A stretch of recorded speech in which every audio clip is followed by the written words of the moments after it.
when you work with livestock, you fight with each other, isn't it? Like, I've just accepted that as part of life. We're forcing them, free tagging them, putting tar in the rudders to stop the flies, putting squish on their backs to stop the flies, pumping their tails, and gagging them and that stuff. So George is just bringing those heifers in that he's going to work with today. I can't get anyone to watch the kids, unfortunately, so I can't really help him because they'll be a bit jumpy and stuff, and it's not. I don't feel like I want the kids to see the cows when they don't sort of behave, and then they get scared, and then that sort of frightens them for any like cow work in the future, or just when they're so little. So I'll just help him chase these guys in, and then just leave him to work away, hopefully, and he'll yell if he needs a hand. But hopefully once he's just not long up, so he's a bit of a grump. And Skylar and Scarlett are just watching TV, so if they get their act together, they can maybe come out in the pram later. If everything's going well and there's no yelling and shouting involved. So I'm not from farming, but it's just like, I've been in this gig for like quite a long time now, and it is just standard that when you work with livestock, you fight with each other, isn't it? Like, I've just accepted that as part of life. But yeah, I'm thinking it's just standard. Like, everyone has a little bit of stress and anxiety when they're working with animals. But if you don't, then let me know how you deal with it, like what you take, because I could do with some before we start working with these guys. Here they come. Come on, girls. You can't see me, so come on, get out the gate.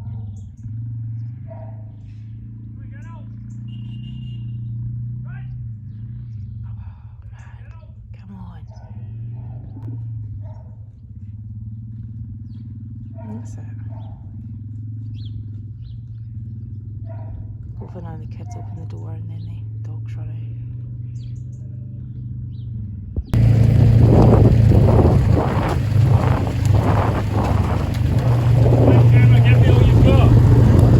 Where are they going, George?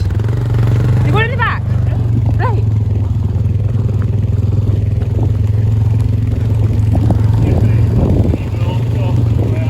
Right. Come on. Up there. Get up there. Come on.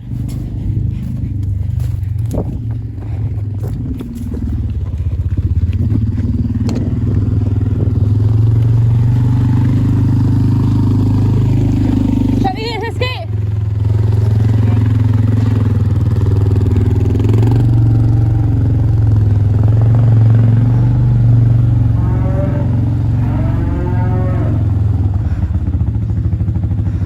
Come on. Come on, get on. Hop up.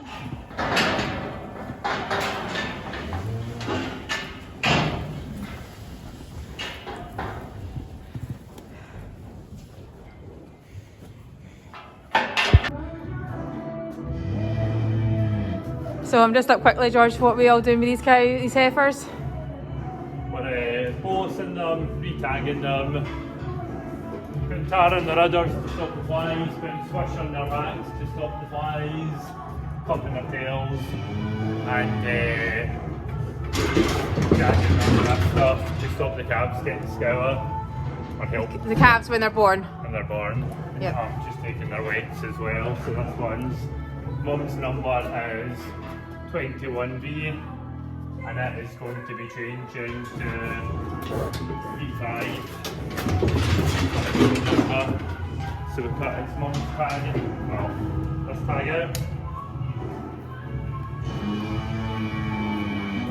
And when are these calving? In a few weeks. A few weeks. Woohoo! Fun times.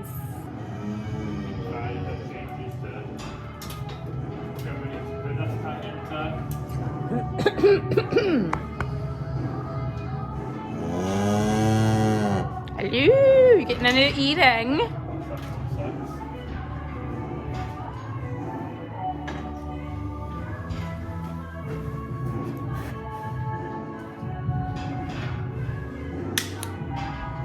Easy as that. See, no pain, no, nothing.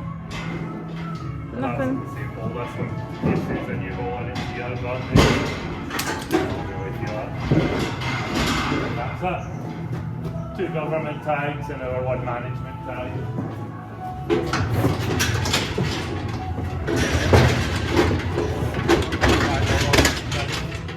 And then it goes out. 672 kilos.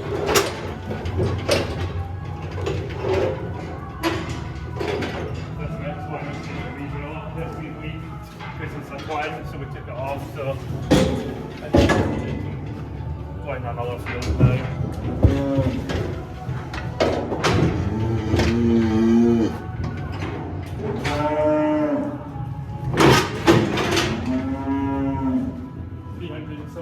Kilos.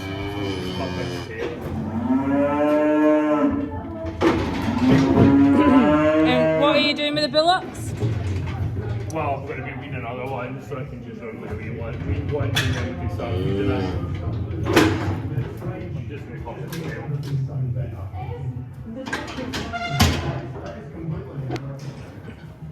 So we're just sorting the heifers and the bullocks out, putting them in different pens here.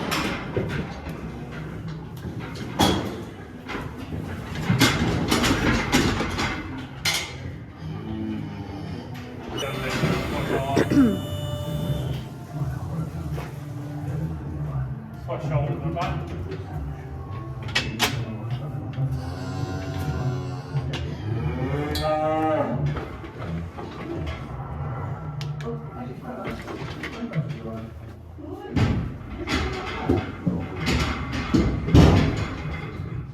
A jag in the bum. Jag in the bum. And why did you give the jag in the bum to the cows? Whatever I work, it goes through the colostrum and then the calves. Otherwise, picking up, taking a lot of different types of scour.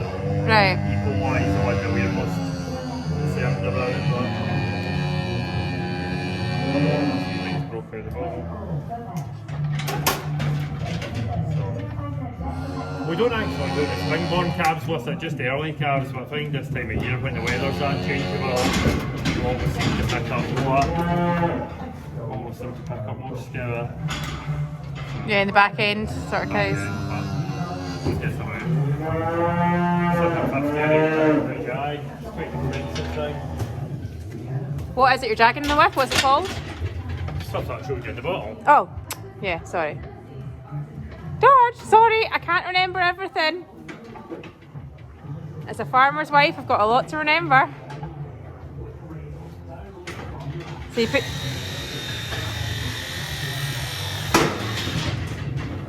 It's clipping their ears so that I can see what number they are, they're calving.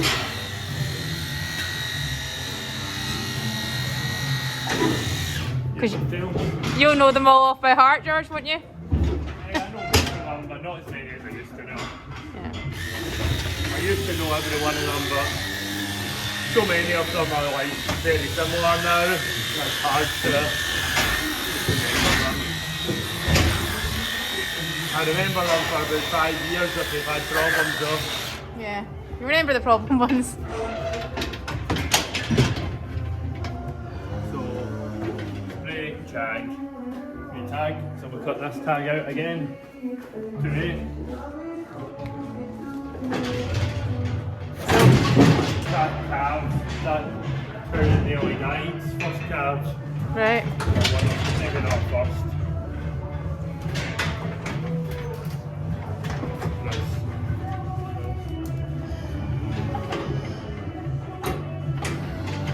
So it's going to go to A5, we'll make it A5. So she had her first calf in 2025. She's 674 kilos. This would have made a good live actually. Shouldn't you put this on the Facebook Live?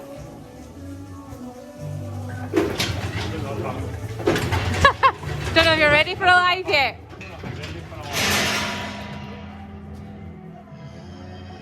That's just that bull making a bit of noise over there. 5.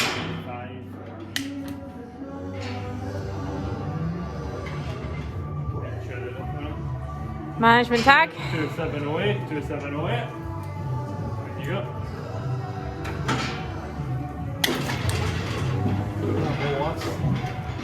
The bolus is quite hard to do, isn't it? But it's important for them to get it.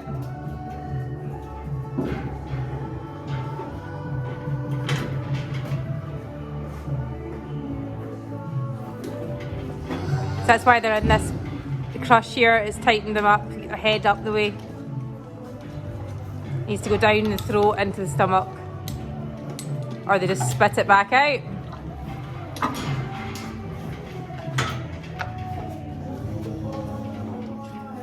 Keeps you healthy, girl.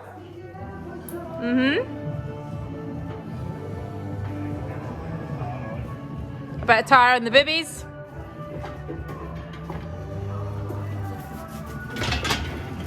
Right. That's what we're doing today.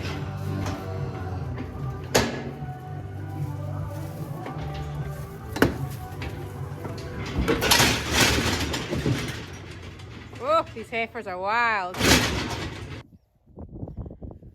just opening the gate to put these heifers that are going to be calving in this little field just on the roadside here. And I've just nipped out the garden. I hear Keith shouting on me in the garden. Oh, so I hope he's quietly running by because they are quite flighty. Oh, let's hope so.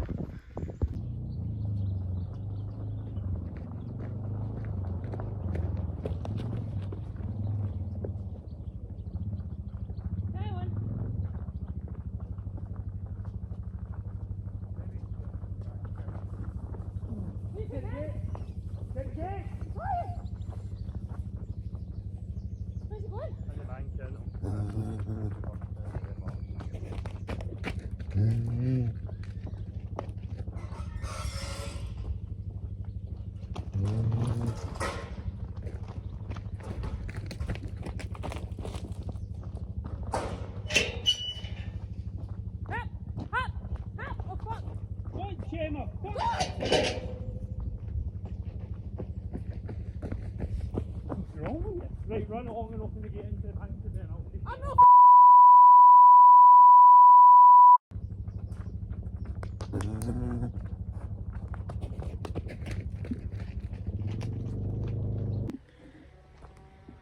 Did you see him telling me there to run along in front of that bull and open the gate for the banking? Dad, ding-a-ling. Why is it when you're out trying to find a cow chasing stick that you can just never find one? Like, you have them in abundance. And then when you really need one, you finally find one. Sorry, lambs. They're frightening you all. Because George is just bringing in that cow and he's like, why don't you have a stick? Because she was going for me. And I'm like, well, I have one now. So he better behave himself, eh? Or you'll get a stick across his bottom.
they've had their calves weaned off them now, and just the same procedure, George, yeah. Yep. We pour on the back. Swish. Swish! Swish for the flies. This stuff I should have said, but normally we use Rotavet Corona, but this is a different option that the vet has this year, so that's why I don't really know what it's called, but it does the same job as Rotavet Corona. Back in the bottom. She's not needing her earrings changed. Like the heifers, just a bolus.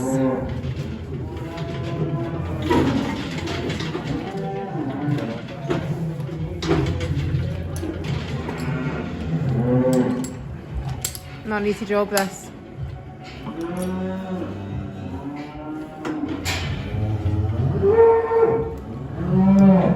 Right.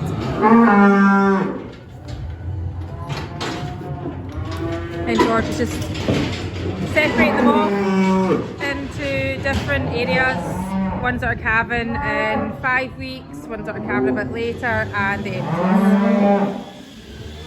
So very noisy just now, obviously just because the calves are up there, but a noisy couple of days.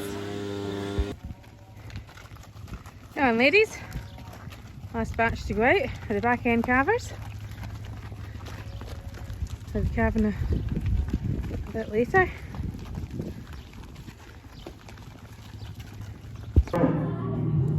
So we're just going to leave them in for a few days, George, yeah?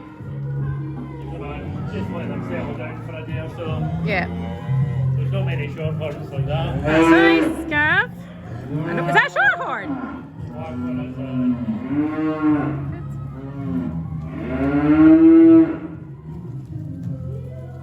Hey guys, and you go.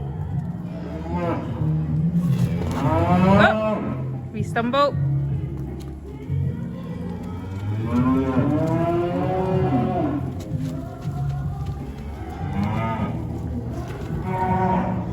Alright, you happy with the day's work? Good job. Good job. Okay. Alright, so we've had a biking incident. We're just waiting for the calves to come. Daddy's putting the calves out, isn't he? Down in the field next to Gran's house. So we are going down there to be some road walks. We kept the calves in for a few days to calm them down off their mothers, and now we have them all eating outside. So they're averaging about 430 kilos, these bullocks, and we'll hopefully sell the majority of them in maybe 6 weeks' time. We're feeding them 2 kilos a day just now.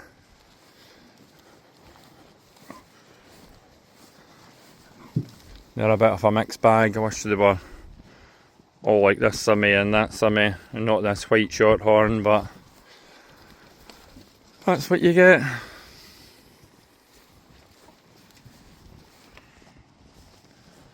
Well, thanks very much for watching. Cheers.